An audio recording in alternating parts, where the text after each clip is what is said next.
1절 이러므로 그리스도 예수의 일로 너희 이방인을 위하여 갇힌 자 된 나 바울이 말하거니와.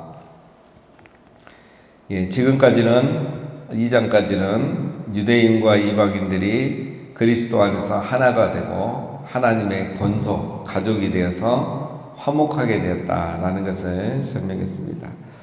자, 이제 바울은 3장에서 이 복음, 바로 그게 복음이죠. 그 복음을 전하기 위해서 나는 부르심을 받은 자다라는 것을 말하고 있습니다. 자, 1절에 보면 그리스도 예수의 일로 갇힌 자 된 이렇게 말하고 있죠. 원어를 보면은 예수의 갇힌 자 이렇게 말합니다. 사실 지금 바울은 예수에 의해서 갇힌 자가 아니라 로마 정부에게 갇힌 자로 감옥 안에 있는 거죠. 그러나 바울은 그렇게 생각하지 않고 예수에게 사로잡혀서 갇힌 자다 이렇게 생각하고 있습니다. 감옥에 갇힌 거 맞는데 이게 뭐 내가 로마 정부 때문에 갇힌 것도 아니고 복음 때문에 갇힌 것도 아니고 에베소 교회 너희 때문에 갇힌 것도 아니고 예수에 갇힌 자다. 나는 예수를 위해서 예수님에 의해서 지금 이 감옥 안에 있다 이렇게 말하는 겁니다. 이게 바로 바울의 복음의 열정이죠. 사명자 의식이죠.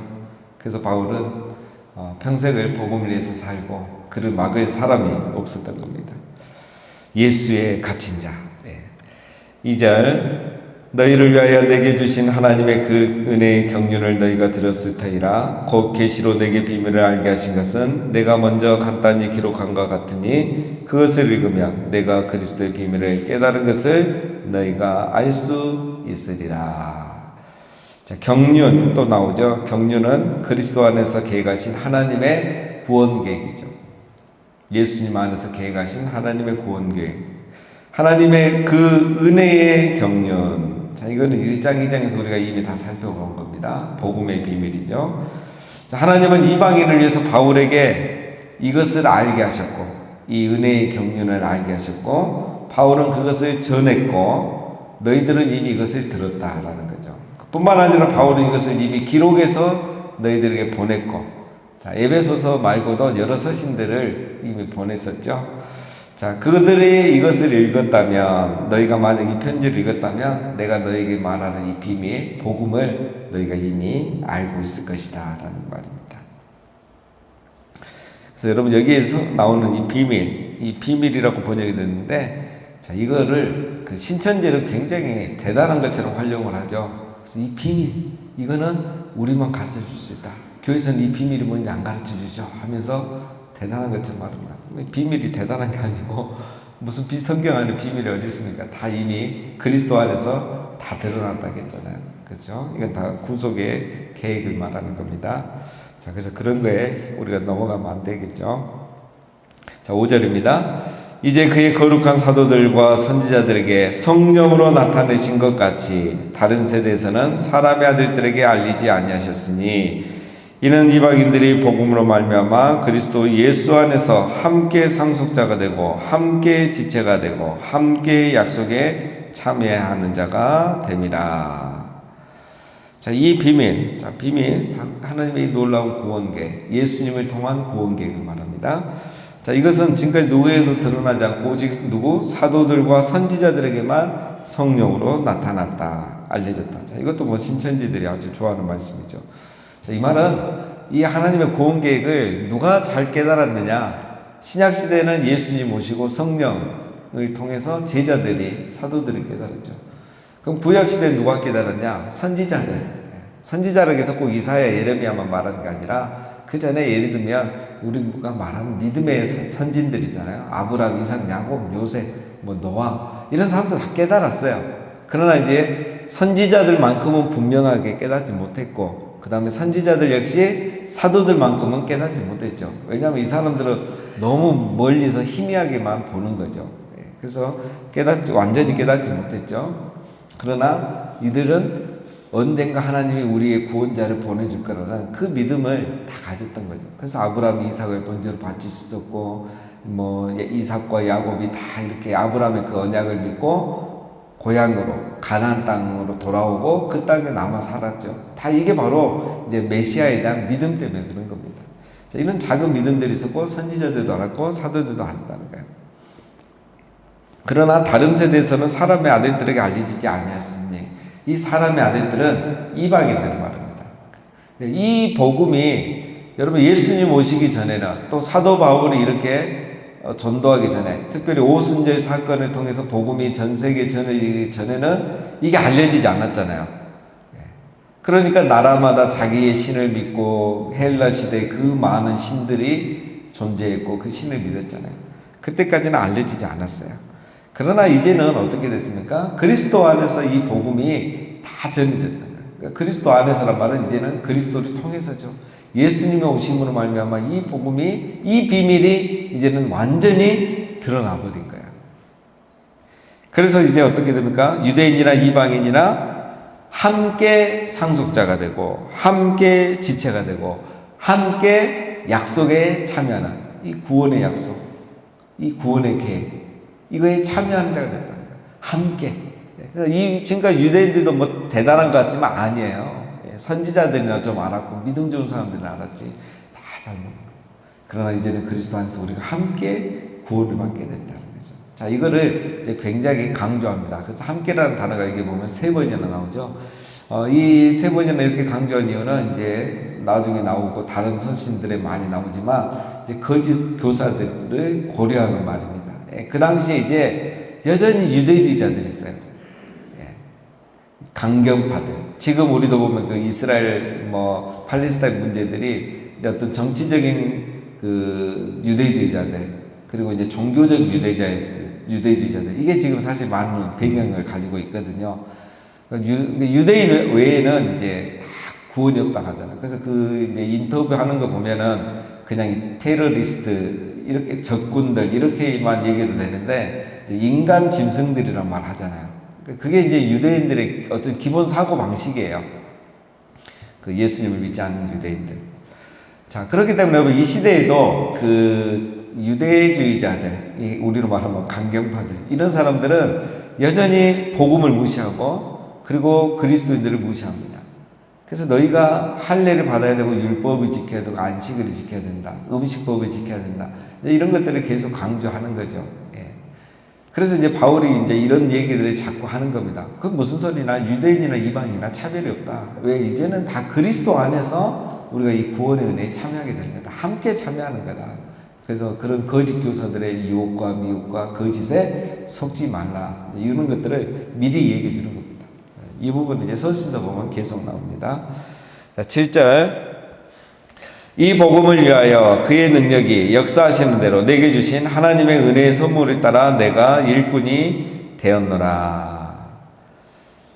자, 바울은 이 복음을 위하여 자기가 부르심을 받았다라는 것을 말합니다. 복음의 일꾼이 되었다는 거죠. 그러면서 이걸 이제 간증을 하죠. 자기가 복음의 일꾼이 된 것은 첫째, 하나님의 능력으로 되었다라는 거죠. 내가 선택하고 결단해서 된 것이 아니다.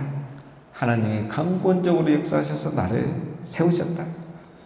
자, 여러분 그렇잖아요. 바울이 언제 부흥회 참석해서 은혜 받고 마음 바뀌었습니까?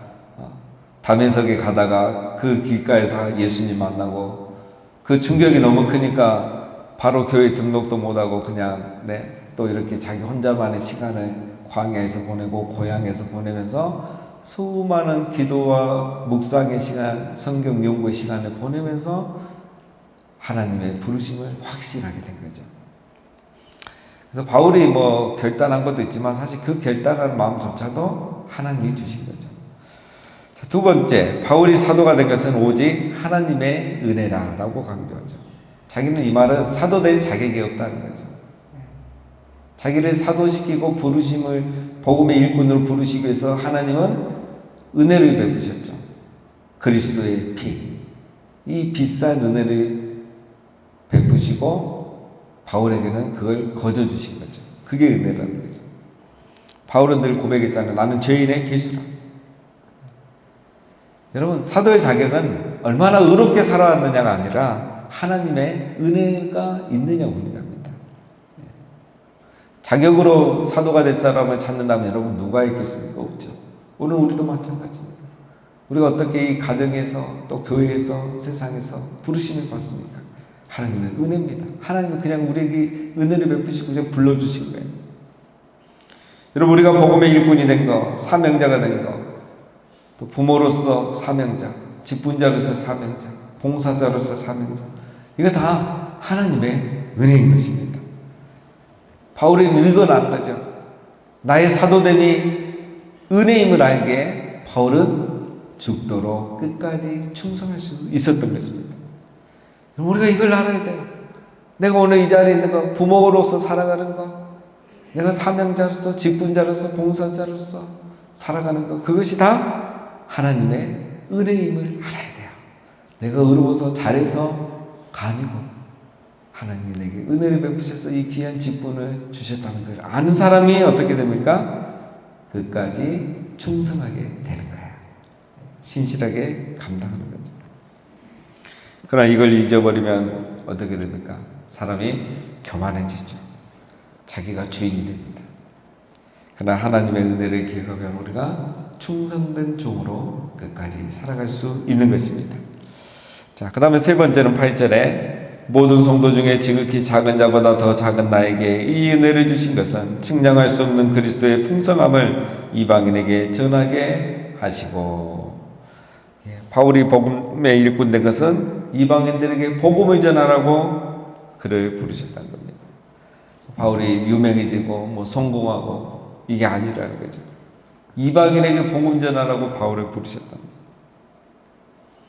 자기가 잘나서 부르신 것이 아니라 모든 성도 중에 지극히 작은 자보다 더 작은 자인 나를 부르신 것은 바로 이방인에게 복음 전하라고 부르셨다는 겁니다.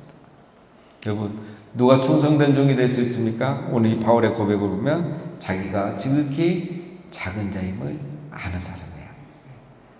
내가 지극히 작은 자임을 아는 사람이 부르심에 합당하게 충성되게 살아가는 거예요. 내가 나니까 하나님 나를 부르셨지, 내가 나니까 나에게 직분을 주셨지, 그렇게 생각하면 안 되는 거예요. 충성이 안 나오는 겁니다. 두 번째, 누가 충성된 종이 될 수 있습니까? 부르심의 목적을 아는 사람입니다. 바울은 자기 부르심의 목적을 알죠. 난 이방인을 위해서 부르심을 받았다. 그래서 바울은 1차 전쟁 갔다 오자마자 또 2차 전쟁 떠나가고 복음의 열정으로 가득했던 겁니다. 우리가 이걸 알아야 돼요. 나를 부르심에는 목적이 있다는 거죠. 우리가 내가 목사로 부름받은 거, 내가 부모로 부름받은 거, 사명자로, 직분자로 부름받은 거, 다 거기는 이유가 있는 거예요. 내 높임 받으라고 부르신 게 아니라는 거예요. 하나님이 나를 통해서 하실 일이 있다는 거예요. 바울을 이방인의 복음을 위해서 부르셨듯이 우리를 부르신 이유가 다 있다는 거예요. 그래서 여러분, 우리가 부르심의 목적을 알면 열매가 나타나게 되어 있습니다. 이 부르심의 목적을 모르면 시간만 흘러가고 열매가 없는 거죠. 부르심의 목적을 알아야 바울처럼 나의 달려갈 길을 다 간다는 거예요. 끝까지 달려갈 수 있는 거예요. 자, 그 다음에 9절 또 보겠습니다. 자, 영원부터 만물을 창조하신 하나님 속에 감춰졌던 비밀의 경륜이 어떠한 것을 드러내게 하려 하심이라. 이는 이제 교회로 말미암아 하늘에 있는 통치자들과 권세들에게 하나님의 각종 지혜를 알게 하려 하심이니 곧 영원부터 우리 주 그리스도 예수 안에서 예정하신 뜻대로 하신 것이라. 자, 9절에서 11절은 바울이 전한 복음, 이 복음은 어떤 의의가 있는가입니다. 자, 이미 알고 또 설명이 한번 됐던 겁니다. 자, 복음은 도대체 어떤 의의가 있는가? 이 복음은 무엇인가? 자, 복음은 첫 번째, 영원전부터 감춰졌던 하나님의 비밀을 드러낸다라는 거죠. 쉽게 말하면 구속사입니다. 이 복음의 비밀 말하는데 구속사. 자, 더 쉽게 얘기하면 이렇게 생각하시면 됩니다, 여러분. 예수님이 없이 우리가 구약 성경을 읽으면 무슨 말인지 알 수가 없어요. 그렇죠? 예수님이 없이 구약만 있다, 무슨 말인지 알 수가 없어요. 하나님의 사랑, 용서, 구원 이해가 안 돼요. 하나님이 우리를 구원하려고 한다, 우리를 사랑한다, 이게 이해가 안 되는 거예요. 그런데 예수님이 딱 오시고 나서부터 우리가 하나님의 사랑이 뭔지도, 하나님의 구원 계획이 뭔지도, 우리까지도 다 구원할 계획이 있다는 거 이제 알게 된 거예요. 그러니까 복음의 의의가 뭐냐? 예수 그리스도가 오심으로 하나님의 이 놀라운 구속사의 계획이 이제 완전히 드러났다는 거예요. 대단한 거죠. 놀라운 거죠. 우리는 뭐 이미 이 시대를 사니까 모르는 거예요. 우리 요즘 자녀들이 너무 좋은 시대 살잖아요. 항상 핸드폰이 손 안에 있어서 모든 걸 할 수 있는. 그러니까 옛날 부모님들이 나 때는 이런 얘기하면 뭔 말인지도 모르고 자기가 지금 누리는 이 은혜와 이 엄청난 혜택과 이 축복을 모르는 거잖아요. 우리 자녀들이. 그 시대를 안 살아봤기 때문에. 그러니까 우리가 지금 이미 복음을 통해서 그리스도의 비밀이 드러난 시대를 살기 때문에 이게 이제 실감은 나지 않는다는 거예요. 그러나 우리가 생각을 조금만 바꿔서 예수님이 없다고 하고 구약을 읽으면 무슨 말인지 알 수 없다는 거. 구원 계획을 알 수 없다는 거. 그래서 여러분 그거 생각해 보면 복음이라는 게 얼마나 귀한 건지, 때가 되면 이게 드러났다는 게 얼마나 귀한 건지 우리가 알 수 있습니다. 자, 두 번째는 10절에 보면 하늘에 있는 통치자들과 권세자들에게 하나님의 각종 지혜를 알게 한다라는 거죠. 자, 이거 하늘의 권세자, 통치자들은 쉽게 말하면 여러분 천사들이라고 생각하면 되겠죠. 예를 들면 자, 무슨 말이냐면 천사들도 하나님의 이 구속사 계획을 다 몰랐다는 거예요. 그러니까 성경에 보면 여러분 천사들이 다 아는 것 같지만 모르잖아요. 예수님 언제 다시 오시냐 해도 천사들이 그것은 하나님 아버지만 안다. 너희 알 바 아니다. 자기들도 모른다는 거예요. 이런 것처럼 여러분 예수 그리스도가 언제 오고 예수 그리스도를 통한 이 놀라운 구원의 계획들을 천사들도 다 알지를 못했다는 거예요. 그런데 예수님이 오시고 십자가에 죽으시고 부활하시고 이 놀라운 사건을 보면서 하늘의 천사들, 권세자들도 다 알게 된 거. 그래서 그들도 알고 우리도 알게 됐다라는 겁니다. 이건 신학적으로 이렇게 하시면 되겠습니다. 세 번째는 복음은 하나님이 영원하신 계획과 목적이 그리스도 안에서 다 성취되는 거다. 같은 얘기죠. 자, 마지막 이 복음이 주는 이 유익은 뭐냐? 12절에 우리가 그 안에서 그를 믿음으로 말미암아 담대함과 확신을 가지고 하나님께 나감을 얻느니라. 자, 여러분 이게 이제 중요한 거죠. 이 놀라운 복음 정말 이제 그리스도 안에서 완전히 드러났는데 이 복음이 도대체 우리에게 주는 유익이 뭐냐? 많은 게 있지만 오늘 한 가지를 말하죠. 담대함과 확신으로 하나님께 나갈 수 있게 된 거예요. 우리가 그러니까 여러분 구약 시대를 생각하면 됩니다. 구약 시대는 이런 일이 없어요. 담대함과 확신으로 나갔나? 떳떳하게 하나님 앞에 내 나가면 하나님 나를 만나주겠지. 확신과 그래서 담대함으로 나간다? 구약에는 상상할 수 없는 일입니다. 구약은요 두려움과 떨림으로 나가요. 제사장도 죽을 수 있잖아요. 물두멍에서 손 씻지 않고 하나님 앞에 나갔다가 죽잖아요. 죽어요. 그러니까 혹시나 내가 죄가 있을까봐, 회개하지 않는 게 있을까봐 두렵고 그것 때문에 죽을까봐 떨림으로 나가는 거예요. 지금은 그러나 우리가 그런 생각합니까? 아니잖아요. 예수님이 모든 걸 다 성취하셨기 때문에 우리는 담대함으로 나가고 확신을 가지고 나가요. 얼마나 은혜의 시대입니까? 너무 우리는 이 담대함과 확신이 있기 때문에 이 코로나 지나면서 그냥 집에서 그냥 속옷만 입고 소파에 앉아서 담대함과 확신으로 온라인으로 예배를 드린 게 문제지. 원래는 그게 아니란 말이에요. 담대함과 확신으로 하나님 앞에 온 전심으로 나가야 된단 말이에요. 그게 바로 우리 신약시대 성도만이 누릴 수 있는 겁니다.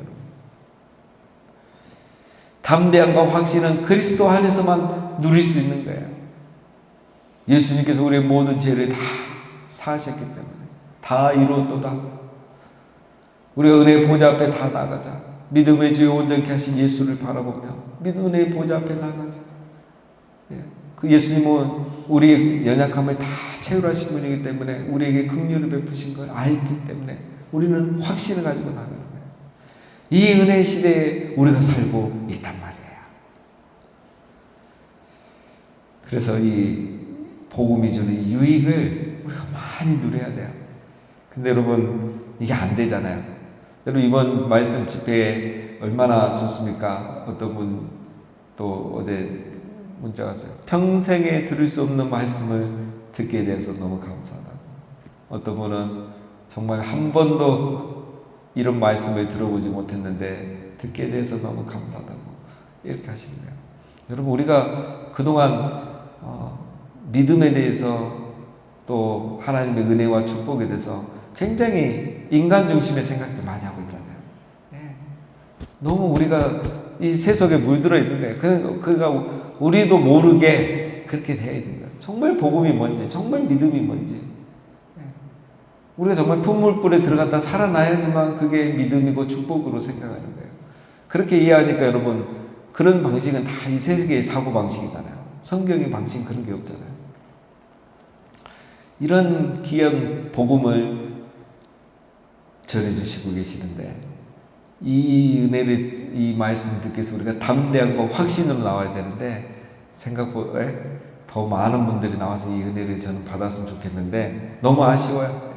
이 담대함과 확신으로 좀 나와서 이 은혜를 경험하며 생각이 바뀌고 여러분, 믿음이 완전히 달라지게 되겠습니다. 그래서 시간마다 오셔서 이렇게 큰 은혜 받으시기를 바라고, 정말 이 복음의 진짜 의미, 이 믿음이 진짜 뭔가, 오늘 마지막 시간 또 은혜 받는 시간 되기를 바랍니다. 자, 마지막 13절입니다. 그러므로 너희에게 구하노니 너를 위한 나의 여러 환난에 대하여 낙심하지 말라. 이는 너희의 영광이니라. 너희를 위한 나의 여러 환난이라죠. 그러니까 바울이 전도하다가 갇힌 걸 말하죠. 지금 로마 감옥에 가택연금돼 있죠. 그러나 이것이 에베소 교회 너희들 때문에 된 것은 아니니까 죄책감을 갖지 말라는 거죠. 낙심하지 말라는 거죠. 내가 갇히면서 복음을 전했던 것이 다 너희의 영광을 가져오는 원인이 된다. 너무 내가 지금 감옥에 있다는 것에서 낙심하지 말라. 이게 다 이것 때문에 너희에게 유익이 되고, 또 나는 이미 1절에서 말한 것처럼 예수에 갇힌 자다라는 겁니다. 자, 오늘은 여러 가지 말씀 나눴는데, 우리 부르심에 대해서도 한번 생각해 보시고요. 또 복음이 가져오는 가장 큰 유익 중에 하나가 담대함과 확신이라고 했죠. 담대함과 확신으로 나아갈 수 있다는 겁니다. 그래서 우리가 이 시대에 받은 은혜가 이게 아주 큰 겁니다. 그래서 우리가 항상 하나님 앞에 담대함과 확신을 가지고 나가시기를 바라고, 또 우리의 부르심의 목적을 잊지 않고 지극히 작은 자 중에 더 작은 우리를 이렇게 부르셔서 직분도 주시고 부모가 되게 해주시고 사명자가 되게 해주시고 예배자, 기도자로 세우신 걸 우리가 잊지 않고 이 부르심에 합당하게 살아가시는 우리 모두가 다 되시기를 주님의 이름으로 축원드립니다.